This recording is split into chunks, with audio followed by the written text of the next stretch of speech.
Hi everybody, Dacob here. Welcome back to the Fragrant Bunker. Today we're going to do the top 5 perfumes for the month of August.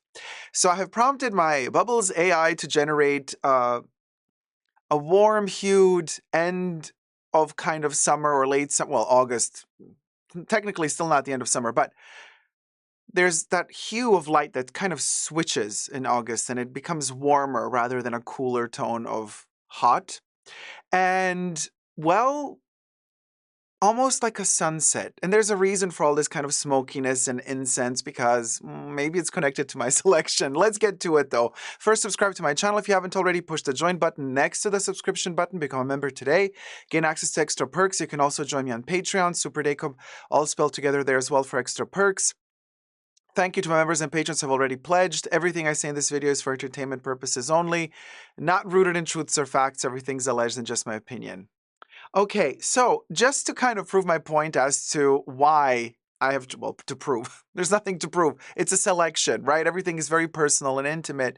So to maybe frame my selection and to frame even more so the choice of the smokiness and the incense or frankincense, let's begin with number 1, which would be New Look by Christian Dior.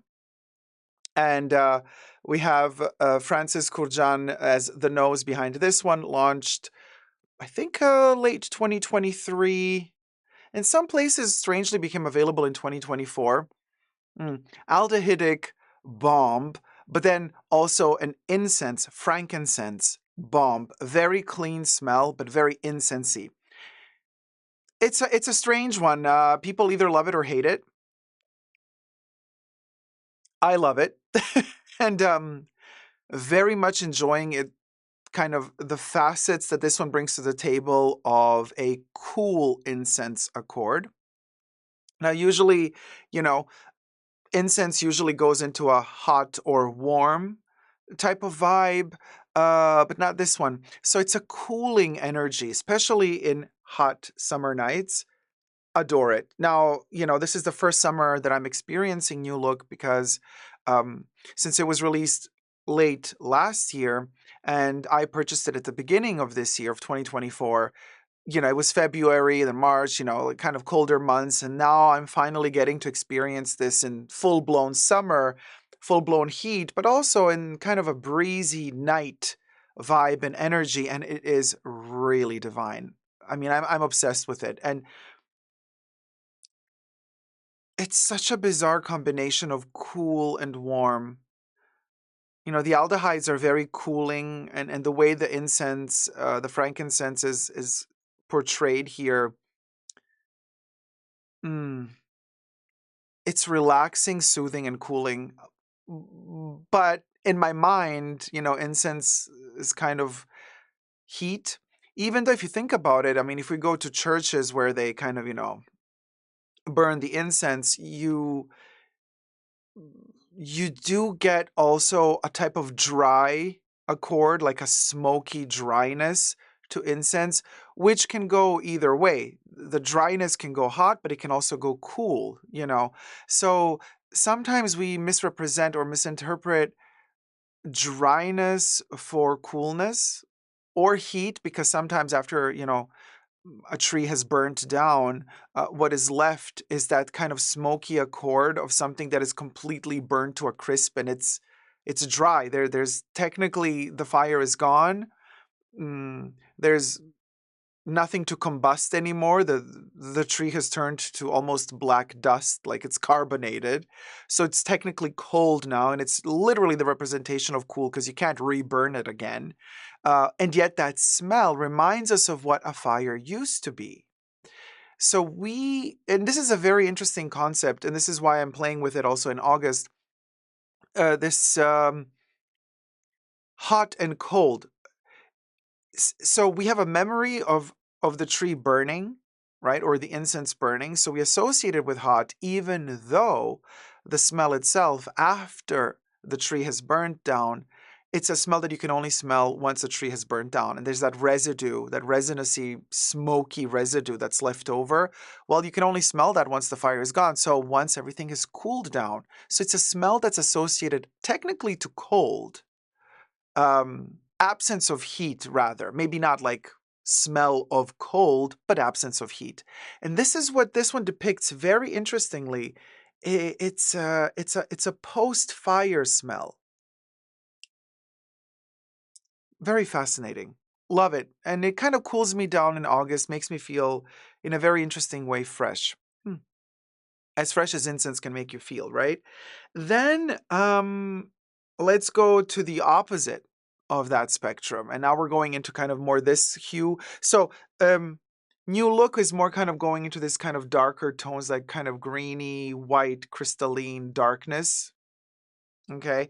Now the next one is going more towards maybe something in between this amber, gold, brown, and yellow, maybe somewhere in between there, heading towards the biggest point of light, but yet not fully smoky. And this is a rare one. It's not, I don't think it's ever been on my lists before because it has oud, and I'm not a fan of oud. But this one kind of works for me this summer. Don't ask me why. I'll try to explain why, but don't ask me why. We got M7 by Yves Saint Laurent kicking off my August list. Well, not kicking it off, being the second one on the list. And it is the M7 Oud Absolu. Let's actually spray it on a little bit. Very fascinating. So what we got here is it opens up with a mandarin accord, right? So we got the citrusy vibes in the opening. Then it has this classic Yves Saint Laurent Oud. I mean, this fragrance is from 2002. So we have what they call the bois. What do they call it? Bois de oud. I mean, oud is a tree technically, but they call it the bois de oud. Then we have patchouli, labdanum, and myrrh. Myrrh is our incense here. This one is also cool, but the patchouli and the labdanum is what kind of takes us up there into this color palette. It smells of August to me. And I'm kind of laughing myself at this because there's something about the month of August that is like the end of a story, the end of passion. You know, in some parts of the world, uh, well, for example, Italy has Ferragosto, around about the 15th of August, everybody goes on holiday, right? Everything closes down, the shops close, like big cities are empty, everybody escaped, everybody went to the seaside. And summer is when, especially for youth, people fall in love, they have their summer flings, those loves that last only one summer. Well, they usually happen in August. And so, again, another layer to what I'm trying to describe here between frankincense being a smell that can be associated to heat, but also to cold, you know, at the end of summer, or let's say August encompasses summer, peak of summer, the summer holiday, and then end of August, people start returning back home. School is about to begin again. September is just around the corner, literally. And so everything starts cooling down. That entire horniness and heat of summer starts cooling down. And yet it's still August, right? So August represents the highlight of summer, but also the end of summer, which is also translated into the lifespan of a perfume, like spraying it on, having the top notes and the heart notes and then the base notes. So a perfume lives on your skin from inception of it being sprayed, meaning inception in this case, not the creation of the perfume being the inception, but actually spraying it. Because technically when we seal it off like this, it doesn't have a smell unless it's not leaking somehow. But you can't smell it through the glass. Then you take it off, you spray it. Now we smell it and it slowly evolves. It gets to the peak and then it slowly fades out in the dry down. And that's what August represents to summer. So the frankincense or incense accord in general has a similarity to, or can be compared to a highlight. It's a very spiritual thing as well. I mean, connected to many different religions in the world. But, if we're just to take religion out of the equation for a second and we just think about spirituality, which can be something very intimate and personal for every person, it's also very different. Incense can be utilized also to meditate, also just to kind of relax and find a way back to yourself. In some belief systems, incense is also used to, kind of cleanse a room or a space from negative energy or spirits. So there's a lot of this kind of getting rid of something through smoke and a concept of heat, even though, again, our end result is something cool and cold. So, just like a summer love that burns shortly, really, in those couple of days or weeks in August, it also comes to an end. And then you have that cooling down period. The nostalgia, the memory of the smell of the salt of the water, you were bathing in together and then walking still with the salty skin in the evening after you had a cocktail or an aperitif or some form of drink or dinner, hugging, looking at the moonlight, and then going to bed. And then, it was your last night. The next day you're leaving, you're going back to the city, you're going back home, the holiday's over. That's kind of the smell of this. The end of summer holidays. And that's why I chose it. Oud maybe is also one of the reasons why I'm not a big fan of it. Well, it was overly utilized in perfumery in the past years and just too much, and a lot of people don't know how to dose oud and they overdose it and it's just vile to me, okay? But if you know what time of year to use it and how to use it and sparingly, I mean, I have like a half a spritz here and it's already way more than enough, then it can create nostalgia. Then it can create a sensation of kind of floating in air and being aware of the ending of something and letting go, And this is what also frankincense is all about. It's on a spiritual level, it's supposed to elevate you, but in order to elevate ourselves as physical, material bodies, in order to elevate ourselves, we have to let go of the material side. Now, that can be symbolized as letting go of material aspects, like being a materialist, letting go of buying too many things, hoarding stuff, money, letting go of all of that. But it can also just mean letting go of the body, right? So, in order for us to elevate, and this is what kind of this vision of the frankincense, it's about elevating, going towards the light. Part of letting go and elevating ourselves in our spirit is also learning to let go of the body and just kind of, which technically we can only fully let go of the body once we pass away, but this is why meditation comes in handy to many people, or for many people. As you are meditating, you kind of trick yourself into believing that the body, you left it down there and you kind of just lighten up the spirit and you elevate it and you let it float up. And oud is really good for that if you know how to dose it. But of course, it's the myrrh, the incense, the frankincense that really help you on your journey. Also sage, clary sage. I love sometimes to just boil a ton of fresh sage in water and just let that beautiful smell of the sage kind of fill the house.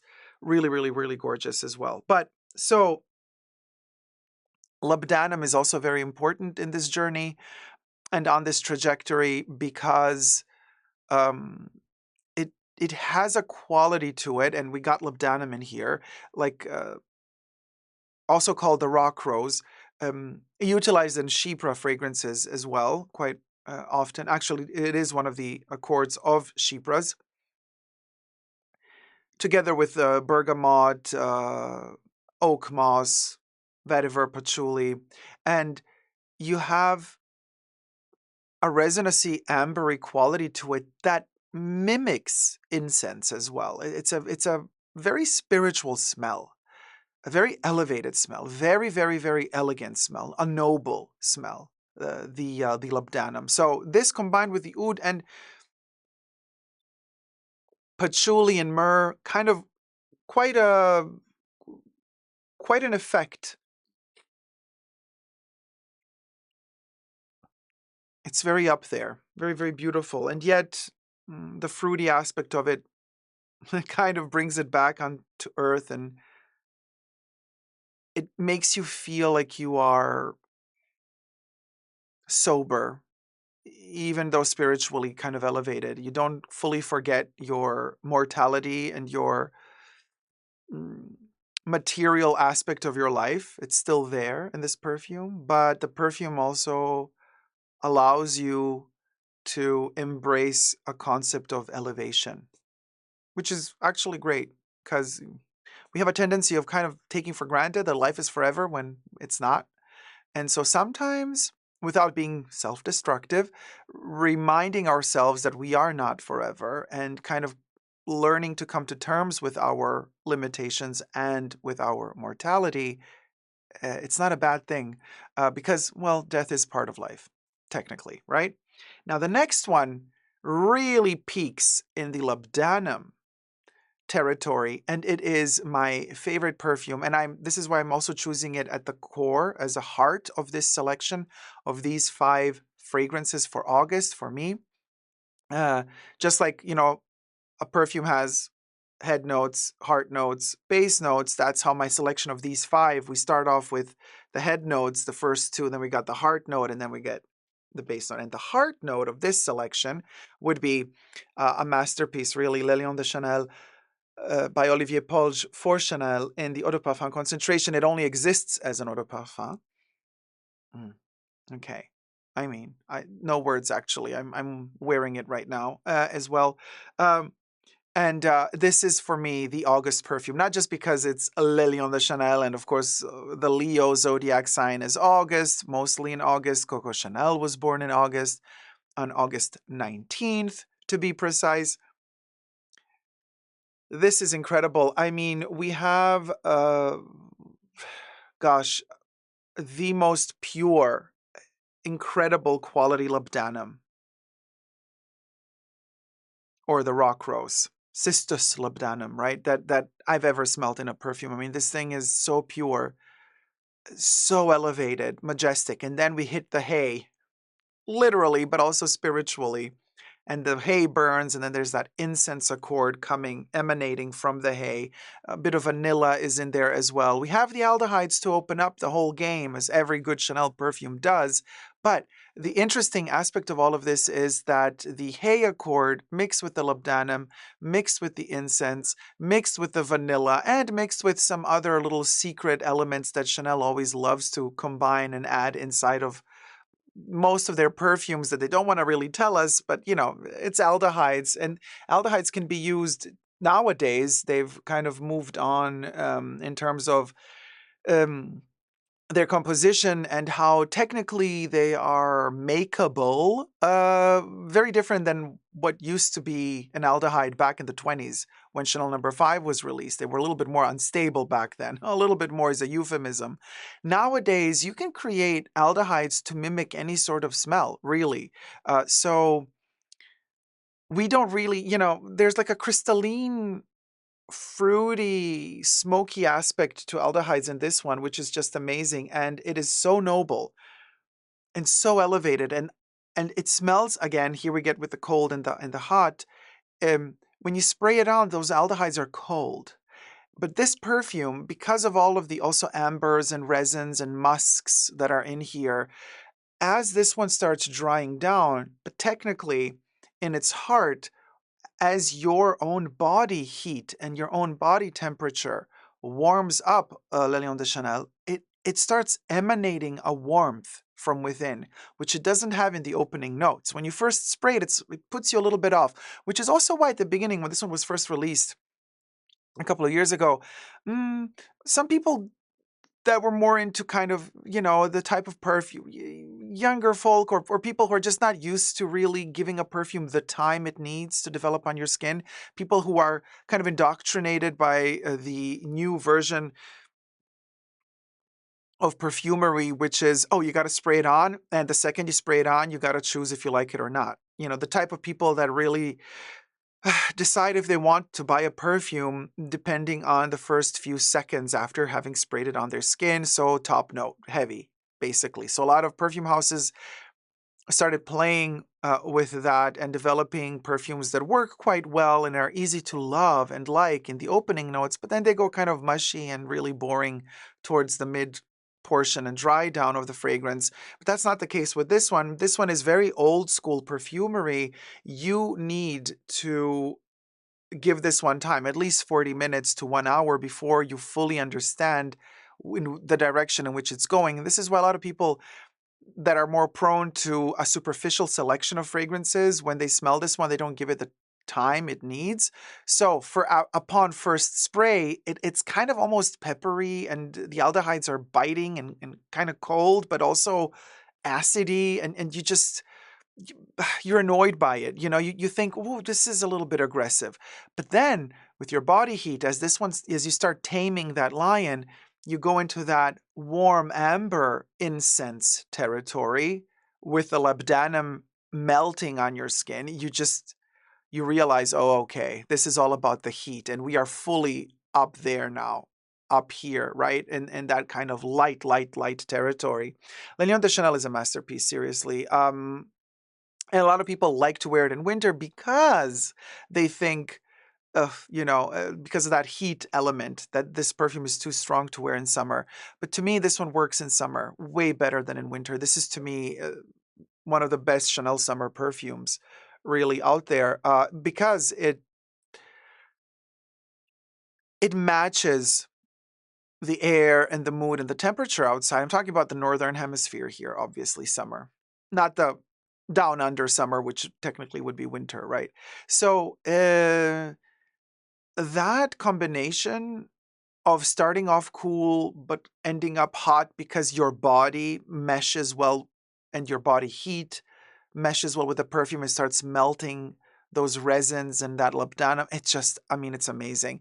And it's like what they say, you should drink tea in the desert. You shouldn't be eating ice cream in summer, because what you do is, by drinking tea, which is a warm substance, not iced tea, warm tea in the desert, right? Your body temperature kind of absorbs that heat and combats that by trying to cool itself down, which is perfect because you want to cool down in the heat. Now, if you were to eat an ice cream, the first moment of kind of licking the ice cream and having that cold enter your body, you feel relieved from the heat. But actually, the opposite happens, because shortly after you've eaten the ice cream, your body starts overheating because it needs to compensate for the cold inside of your body. So it heats up to balance out that external factor of cold that entered it. Hence why ice cream in summer might be a kind of quick relief, but then the after effects are not so good because you're going to suffer the heat even more after you've eaten the ice cream. Allegedly, right? So this is kind of like the tea in the desert. It calms you and cools you down, even though it kind of gives you that light. It takes you towards the light. It's fabulous. Fabulous. The next one, now we're heading towards the dry down. But before we kick the dry down, we have one more kind of, I want to say, jump into heat through knowledge and wisdom of the past. We have a 1932 creation here, all civet heavy, okay, musk heavy. Here we have uh, Dana or Dana's Taboo from 1932. It's still in production today.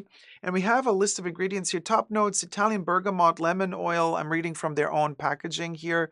And middle notes: Bulgarian rose, ilang ilang, and a jasmine absolute. By the way, most of these perfumes have a little bit of jasmine in them anyway. Just saying. And then we got the base notes: patchouli, oak moss, amber, musk. In the past, before the IFRA regulations, this one had a ton of civet as well. We don't have like natural civet anymore in perfumes. We have whatever is mimicking it today. But this is a very, very, very warm fragrance, but dusty. Okay. This one, and also I sense clove in here. Oh man, this is such a beauty. It's like a floral, clovey, spicy dry down. From the get-go, it's a dry down. And it is so calming and soothing. It almost sets the tone, for well, you should check the review that I did of Dana's Taboo, and I connected it to one of Universal Monsters' masterpieces with Boris Karloff, which is The Mummy, which was released in 1932, same year when this one came out. And I touch base a lot on the history of taboo and what it means, and the kind of the design and the aesthetic also of the packaging, also resembling kind of ancient Egyptian relics or artifacts. And but I digress. You can check out all those details in that review. But so we have that history kind of weighing on us um, as we dry down towards this selection, as we're coming kind of towards the end of this selection. And the dry down, interestingly enough, is again warm. And again, we got a combination of warm and cool. We have the patchouli, we have the oak moss, the amber, the musk, but somewhere down there, that spicy accord that is kind of clove-y, together with the musks, it mimics a sort of incense. You don't really smell the incense in this. It's more an idea of incense through that powdery dustiness of it. It's almost like you opened a sarcophagus and thousands of years old, mummified, cotton or linen wrappings or wraps around the mummy are kind of, they just emanate that dust. And it is kind of gross in a way, but imagine that in perfume, in a perfume form. Because don't forget, the mummies, when they were, embalmed and when they were kind of wrapped around in all of these cottons and linens, those cottons and linens were imbued with a ton of oils and fragrance and also myrrh and incense. I mean, yes, technically now it's thousands of years later. If you open a sarcophagus, I mean, who knows how that thing smells? But I have read reports of people, archaeologists, also saying that they could, when they opened up a sarcophagus, also kind of get a waft of the smells of the perfumes and the incenses of ancient Egypt. I mean, could you imagine? I mean, it's amazing. Maybe also poisonous, but just the poetic idea of mm, just a notion, just the conceptuality of imagining, of smelling a mummy being wrapped up and obviously no organs are there anymore. They've been mummified, so they don't have a fleshy decaying smell, but rather all of that kind of the gauze and the wrappings all around them that have been imbued with all of these oils and fragrances and incenses. I mean, that smell must be otherworldly, really. So if we were to imagine that form of dry down of history of mankind after life, but finding a way to prolong the memory of the existence of a human being through mummification, because the ancient Egyptians believed that that gave you eternal life. And in a way, they kind of succeeded. Imagine finding mummies 5, 6, 7, 10,000 years after they were mummified. That kind of does give them at least a 10,000 year or 5,000 year lifespan, which is way longer than the type of consumer oriented life we're leading today. So, this perfume, again, is a prolonged vision of August as like that summer love. You're going to take the memory of the summer love with you as you go back to your home, to your city, away from the seashore, away from the seaside, and you're taking with you the memory of that passion that you had with you. And this is kind of a memory of that passion as well. It's an archaeological type of smell to me. Taboo by Dana. And I really, really love it. Combines also really very well with M7 by Yves Saint Laurent. And it's kind of like a veil, like a soft, delicate veil falling on top of texture and a structure that of smell and life and existence, and it's kind of putting it at peace. Just wonderful. And then, of course, we have our number five. And number five is the dry down, dry down. And the dry down of this selection is not really a dry perfume at all, but its idea is so elevated, it's up in the sky, actually. It's so up there in the sky that it's not even from this world, and yet it's connected to this world through mythology. And again, a little bit of archaeology, but mostly mythology that has been transcended to us through generations, through books, through poems, word of mouth, and that would be the story of the heliotrope. And you guessed it. If I mention heliotrope, there's only one perfume that's winning the heliotrope game this year, at least for me, and that would be Comet. Comet by Chanel. Again, Olivier Polge winning the game this year, in my opinion, with his releases for Chanel. I mean, this. Check out my review of Comet. At the heart of Comet is heliotrope, but again, you know, we got musks in this one, and quite a bit of musk. And musk is not incense by any means, but there's violet in here, and there's iris in here, and iris is a very powdery accord. And again, kind of connecting us to the powderiness that we have in Taboo. They're different perfumes. They're not, similar, and yet they kind of go well together. This one is very elevated. It's in the sky. It really took us there through the smokiness and the story of the heliotrope being a purplish light flower that follows the sun as the sun moves from dawn to sunset. And then there's that really tragic story of the nymph falling in love with Helios. It's an unrequited love. Helios does, of course, it's a ancient Greek tragedy and drama, and the Greeks invented drama, so you can understand how complicated their love story was, and there was a betrayal in that story, vengeance was in that story, but then also redemption, but afterlife. And a water nymph is involved. So go check out my review of Comet. I explained the whole mythology of the water nymph and her falling in love with Helios, the sun god, and how then the water nymph was turned into a heliotrope because the other gods were really, they felt for her. They were really, really sad for her desperation and how much she was ready to give up her existence for the love of this god who did not care for her whatsoever. Really tragic story. And yet she never gave up on love. And she stuck to her core belief that hope was the last to die, and one day Helios would look back at her and would maybe just grace her with a smile or just a moment of attention or love. And so Comet flies into the sky, but it comes from the earth. It's very much grounded to the soil. It has its roots, but its projection is towards the sky. That's what heliotrope is all about, literally. And so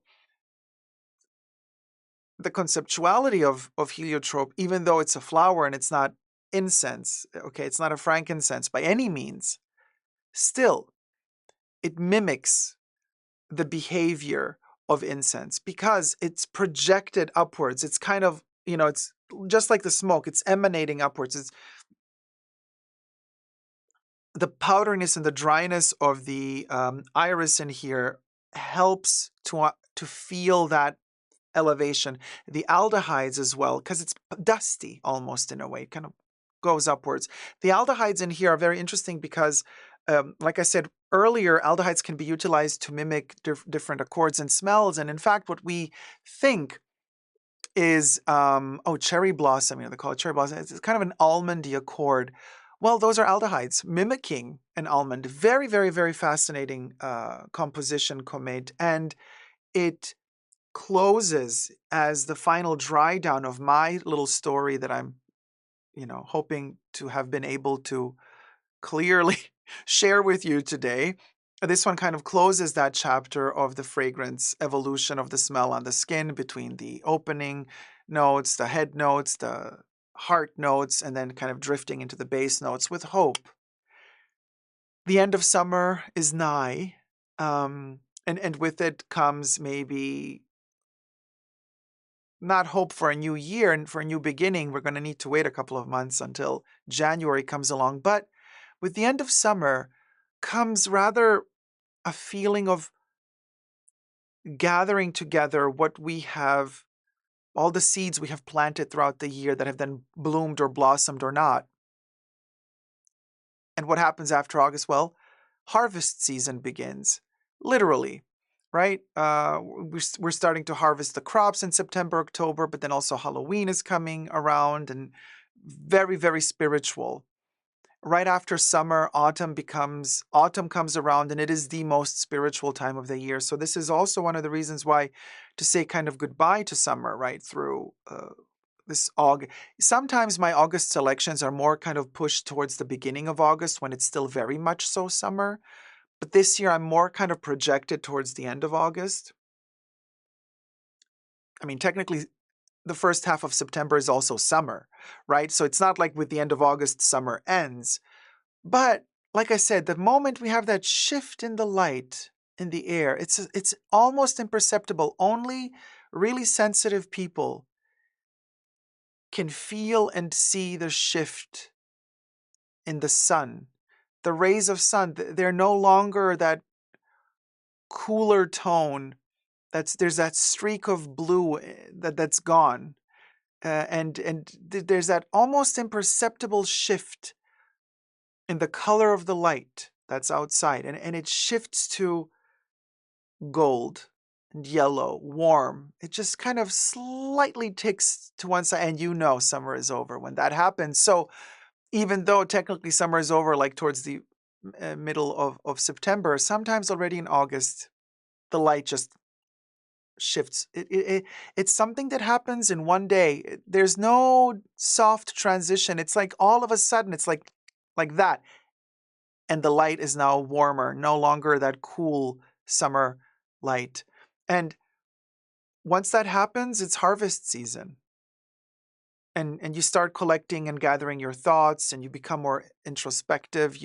At least I do, and I start thinking and trying to understand where am I right now on my spiritual journey in this year, things I've accomplished, and not emotionally, not just physically. We're not talking, you guys, this is not just about, oh, did you get your promotion at your job? Did you pay off your car? Did you buy a new house? No, I'm not talking about the materialistic stuff, although that is also part of the equation of gathering all the things you've achieved in the year and blah, blah, blah.